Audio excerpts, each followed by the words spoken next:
3. Adam and Eve learn about the planet. And now, after their formal installation, Adam and Eve became painfully aware of their planetary isolation.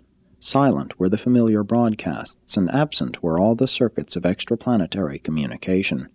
Their Jerusalem fellows had gone to worlds running along smoothly, with a well-established planetary prince and an experienced staff ready to receive them and competent to cooperate with them during their early experience on such worlds. But on Urantia, rebellion had changed everything.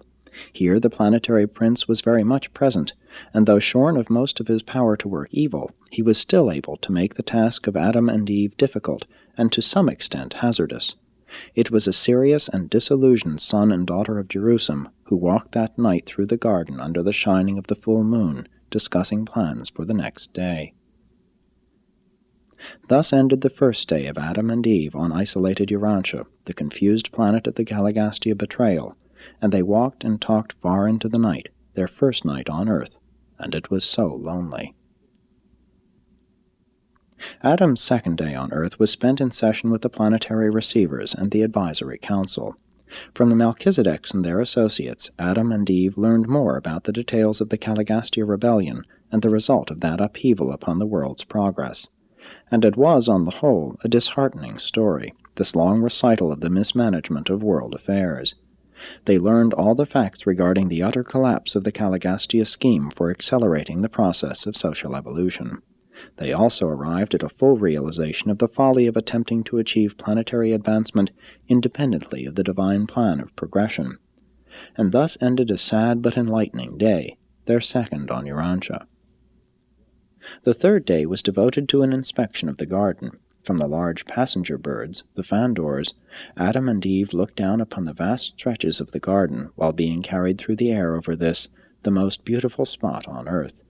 This day of inspection ended with an enormous banquet in honor of all who had labored to create this garden of Edenic beauty and grandeur. And again, late into the night of their third day, this son and his mate walked in the garden and talked about the immensity of their problems. On the fourth day, Adam and Eve addressed the garden assembly. From the inaugural mount they spoke to the people concerning their plans for the rehabilitation of the world, and outlined the methods whereby they would seek to redeem the social culture of Urantia from the low levels to which it had fallen as a result of sin and rebellion.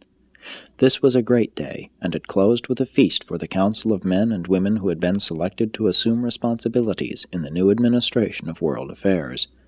Take note, women as well as men were in this group, and that was the first time such a thing had occurred on Earth since the days of Dalmatia.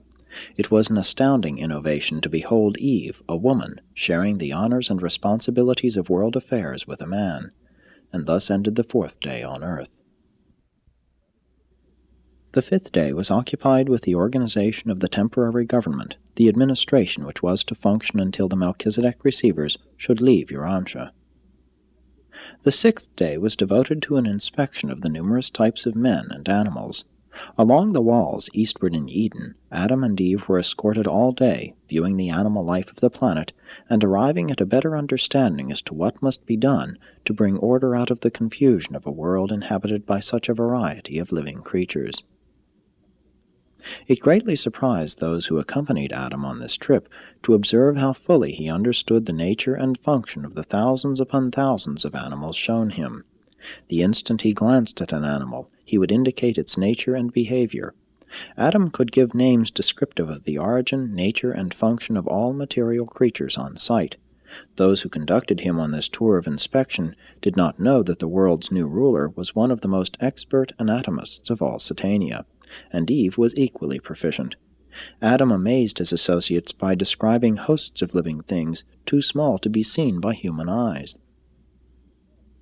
When the sixth day of their sojourn on earth was over, Adam and Eve rested for the first time in their new home in the east of Eden. The first 6 days of the Urantia adventure had been very busy, and they looked forward with great pleasure to an entire day of freedom from all activities. But circumstances dictated otherwise. The experience of the day just past, in which Adam had so intelligently and so exhaustively discussed the animal life of Urantia, together with his masterly inaugural address and his charming manner, had so won the hearts and overcome the intellects of the garden dwellers that they were not only wholeheartedly disposed to accept the newly arrived son and daughter of Jerusalem as rulers, but the majority were about ready to fall down and worship them as gods.